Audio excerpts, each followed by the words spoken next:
The barking wouldn't stop. 3 days of relentless, desperate barking directed at an 8-year-old girl in a wheelchair, a little girl who'd done nothing wrong except exist in the same house as Atlas, the rescue dog who seemed to hate her.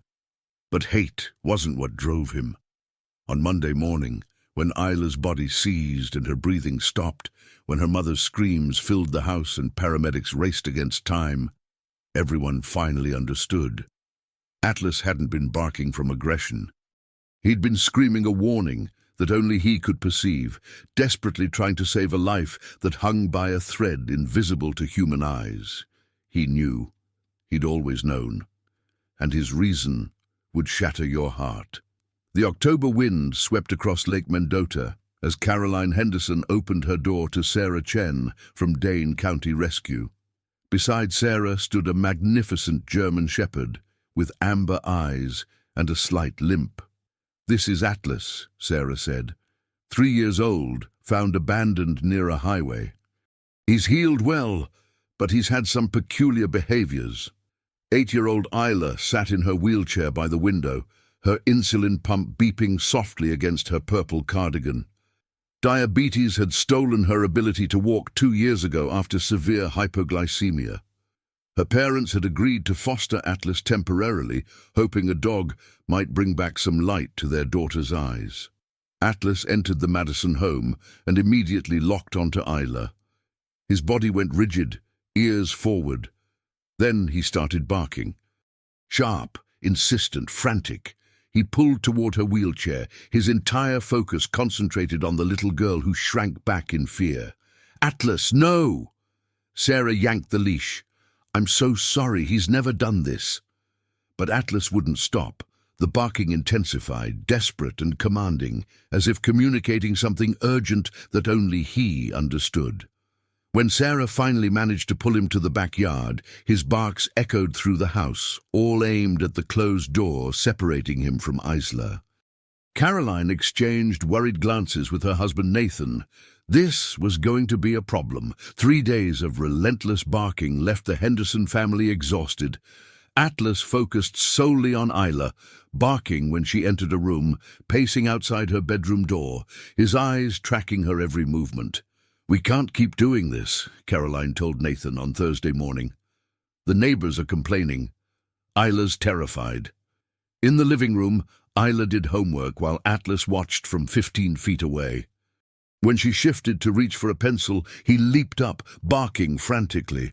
"Why do you hate me?" Isla's voice cracked with tears. But Caroline noticed something strange. No bared teeth, no aggression, just urgent anxiety. Atlas's eyes kept darting between Isla's face and her insulin pump. That afternoon, Isla's blood sugar dropped to 70. Her pump alarm beeped. Atlas went ballistic, barking until his voice turned hoarse. "It's just the low alarm," Caroline said, giving Isla glucose tablets. But Atlas didn't calm down. Even after Isla's levels stabilized, he kept barking, trying to communicate something they couldn't understand. Nathan started researching online.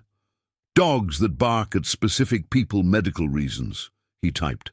Stories flooded his screen. Dogs detecting cancer, seizures, diabetic episodes before any medical equipment could. His stomach tightened. Caroline, what if Atlas is detecting something the doctors missed? She wanted to dismiss it, but Isla had been more tired lately, experiencing headaches, and her pump alarms were triggering more frequently. "I'm calling Dr. Rivera first thing Monday," Caroline decided. "We're getting Isla a full evaluation." Monday morning arrived, cold and frost-covered. Caroline had scheduled an emergency appointment for 10 a.m. But at 8:30, Isla's weak voice called from her bedroom. "Mum, I don't feel good." Caroline found her daughter pale and disoriented, words slurred. The monitor read 68, low, but not dangerously so. Yet something felt profoundly wrong. Atlas exploded into the room, his barking reaching a terrified pitch Caroline had never heard. He positioned himself next to Isla's wheelchair, body vibrating with desperation. "Nathan, call 911!"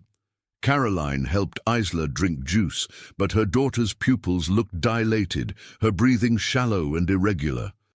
As Nathan grabbed his phone, Atlas did something extraordinary. He gently gripped Isla's sleeve and tugged, trying to pull her from the wheelchair with desperate insistence. Then Isla's body went rigid. The seizure hit like lightning, arching her back and locking her jaw. Caroline barely caught her, easing her to the floor as the convulsions ravaged her small body. Atlas pressed against Isla's side, cushioning her, never stopping his frantic barking. The seizure lasted 90 endless seconds before Isla's body relaxed. She wasn't breathing. "No!" Caroline started rescue breathing, her old EMT training taking over. 1 breath, 2 breaths, 3. Atlas pressed his nose against Isla's cheek, whimpering. Isla gasped, air flooding her lungs. Her eyes fluttered open, confused and terrified, just as paramedics burst through the door. 4 days of hospital tests revealed the terrifying truth. Dr. Rivera sat with Caroline and Nathan in the consultation room, her expression grave. Isla's insulin pump has been malfunctioning for at least 2 weeks, she explained. Small errors the device didn't register as failures, but they created dangerous insulin fluctuations. Monday morning, it delivered a massive overdose, enough to trigger severe hypoglycemia and that seizure. Caroline's hand flew to her mouth. If we hadn't been there, Isla would have died, Dr. Rivera finished quietly. Your immediate response with rescue breathing saved her life. What made you so vigilant? Atlas, Nathan said. Our rescue dog. He'd been barking at Isla for days, desperately trying to warn us. Dr. Rivera nodded thoughtfully. Dogs can detect chemical changes during hypoglycemic episodes through scent. If Atlas was previously owned by someone with diabetes, he might have learned to recognize those warning signs. He knew something was dangerously wrong before any of us could see it. The pump manufacturer was issuing a recall. Other children had experienced similar malfunctions. Back home, a week later, Atlas lay beside Isla's wheelchair, his head on her lap, finally calm. Sarah Chen from the rescue sat with adoption papers spread before her. We're not fostering anymore, Caroline said firmly. We're adopting him. He's family. Isla wrapped her arms around Atlas's neck. You weren't mad at me. You were trying to save me. Atlas licked her cheek gently, his amber eyes soft with devotion. November snow fell over Madison as the Henderson family settled into their new reality. Isla's properly functioning pump beeped steadily, a sound that no longer triggered Atlas's frantic warnings. He'd found his purpose, and his family had found their guardian. The manufacturer said if you hadn't caught it when you did, Nathan told Caroline quietly one evening, the next malfunction could have happened while Isla was sleeping. We wouldn't have known until...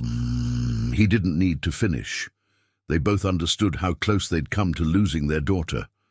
Atlas had stopped barking at Isla entirely. He stayed by her side as a silent protector, occasionally sniffing near her pump with calm vigilance. When her blood sugar naturally dropped during afternoon activities, he gently nudged Caroline's leg, a quiet, alert system they'd learned to recognize and trust. You know what's amazing? Isla said one afternoon, stroking Atlas's fur as they sat together by the window overlooking the frozen lake. You lost everything, your home, your first family, everything.